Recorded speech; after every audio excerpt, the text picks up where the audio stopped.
need to move over a little bit? I'll just let it wait until we get off. I'm more interested in you than me. So, all right, let's do this. Hey, Rebecca Plant here from the Business League. Sitting next to me is Dwayne Martens, who is the CEO of Amazonia. If you haven't had an acai bowl, you're missing out, but if you have heard of acai, then you would be very familiar with Amazonia. Dwayne's been speaking to around 85 business people here at the Business League on the Gold Coast this morning. He's been sharing his story of success and how he keeps going and how he's made it to be the biggest brand in the health industry right now.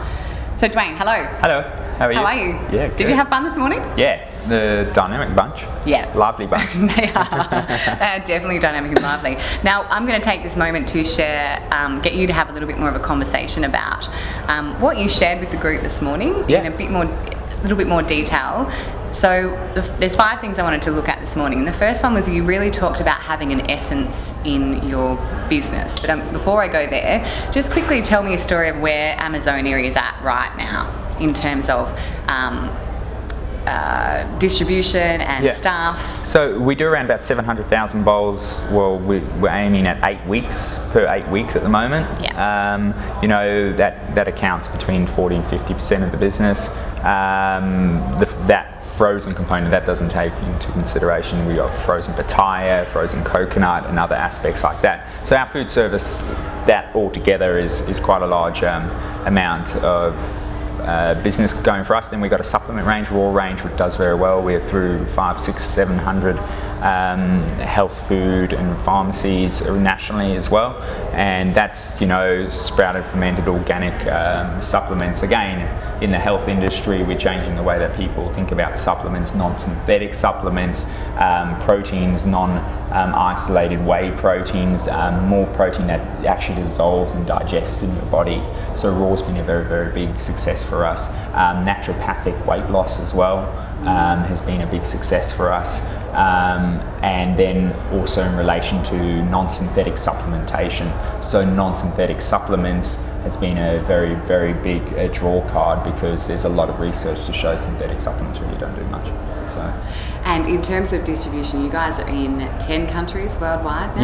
Yeah, we do really well, and international is really starting to grow and take shape for us. Yeah, great. Okay, and you've just moved headquarters to the Gold Coast, so we are now able to call you one of our own. Yeah, of course. Fantastic. Yeah. But we're going to go back to essence. So your whole brand is built on Shine Brighter. Yeah. Tell me about why that's important for you as a small business to even... Yeah, it's really interesting. It comes back to when I started this business, I've always had affinity for the sun. I don't know, I love to look at the sun, I love the sun gaze, I love to do this and that. Even our logo is the sun, and I didn't really realise it until it was kind of going on. And, you know, it's sun, shine brighter is kind of the essence of, I don't know where it come from. Actually, I was consulting with a few people, and they kind of brought it up, and it just felt right, you know, it feels right. To shine brighter is the essence of what we want to do, and to be a brighter being and to kind of let yourself emanate is the essence of what we want our customers, and in essence it's what I want for myself. Yeah, so what I want for myself is what I want for my customers, and I want to share that with the world. So that's kind of what it's all about, our staff and everything like that. The shine brighter kind of is the essence of who I want to be, and by that being the case is the essence of who I want, how I want to affect other people. I'm just going to move over here so that you can talk to me and have a look up here as well. Yeah. Okay, great, all right. So the second thing that we talked about as well, or that you spoke about quite heavily this morning, was having a focus on self. So really being able to understand your own role and own place in making your business what you want and need it to be. Yeah, self-awareness is very, very important. And how does someone start doing that? So I have 2 types of meditation. Here we go, meditation classes. 2 types of meditation. The first type of meditation is that I let go and I don't think. Yep. So I just let it all be.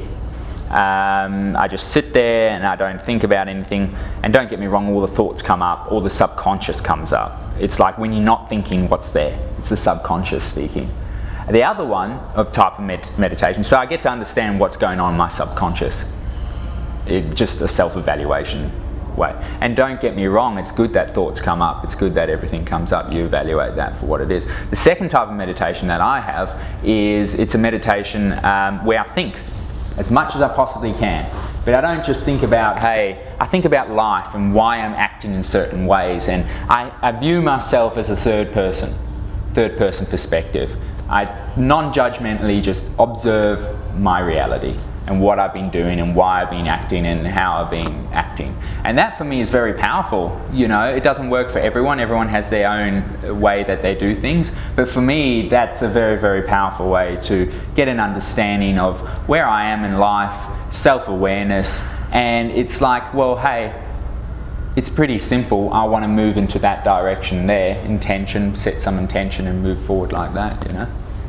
Great. So you're saying, and in business, you're saying that's actually an incredible perspective because you need to know your role in how the business is running and what that you could actually be preventing it. Yeah, absolutely. You need to know your personal weaknesses. Your ego isn't going to get you. Like the ego can get you somewhere. Don't get me wrong. If you've got, I'm just talking mindset stuff now. But if you've got a strong ego and I'm the best and this and that, Kanye West is a typical example of that. You can create magic. You know, you can push. But he's also a very self-aware human as well. But he's allowed his ego to push him in that direction and allowed that. It's just in his character.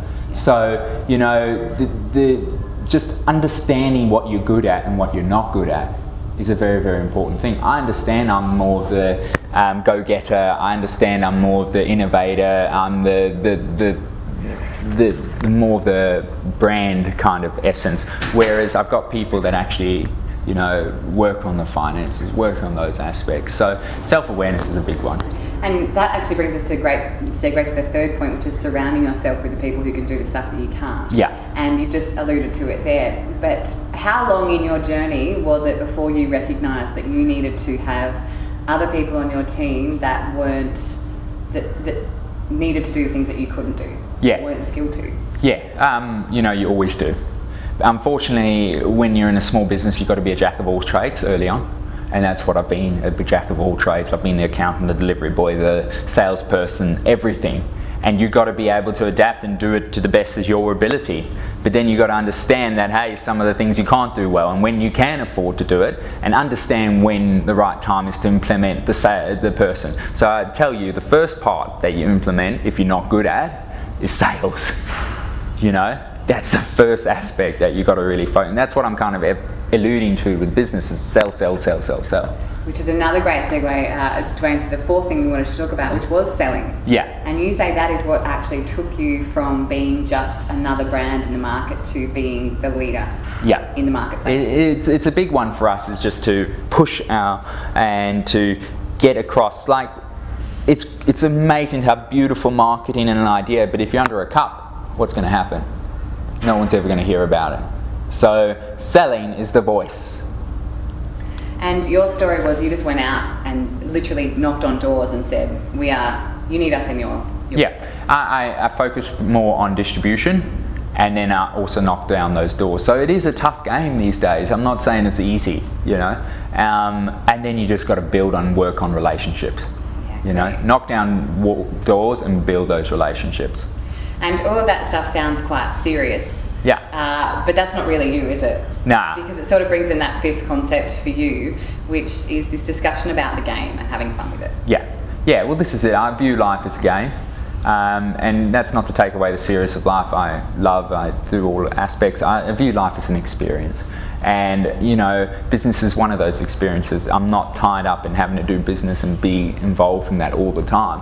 I want the multiverse of beautiful experiences in my life. I want to love, I want to do this, I want to do that. So it's a very, very beautiful thing, is just to have that, you know, understanding that, hey, there's more to life. And business, yes, is amazing, but to me it's like business is a strategy game as well. It's like, how do you create and how do you manifest and how do you get the right people? And I observe it from this third person perspective.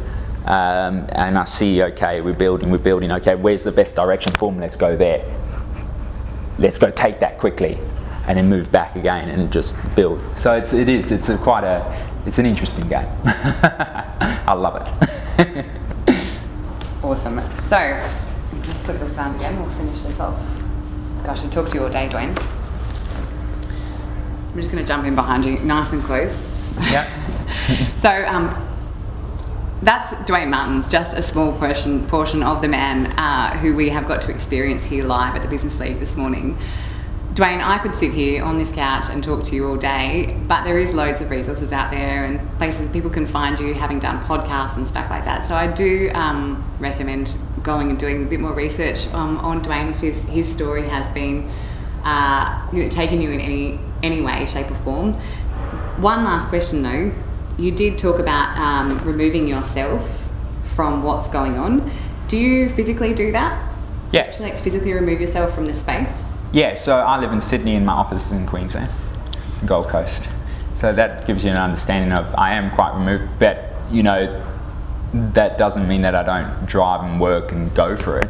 Like, it's my baby in a sense. I want to create, I want to do, but it's very, very important not to be caught up. So that allows me to have my thinking space, and it has its benefits and its downfalls, but it allows me to have the thinking space to create, and to think about the business as a macro whole and how we're going to move this business forward. So yeah. So many more questions, but Dwayne Martens, CEO of Amazonia, thank you so much for being with us. Thank you so much for sharing your thoughts with the people team. who are there watching us, everyone who puts it together. I'm Rebecca Plant. If you have listened to Dwayne and thought, oh my gosh, that sounds amazing, the calibre of people in our event lineup is great. Encourage you to have a look at the networking events on our page, and thank you so much. Thank you. We'll see you soon. See you soon. Awesome. Thanks, Dwayne. Awesome.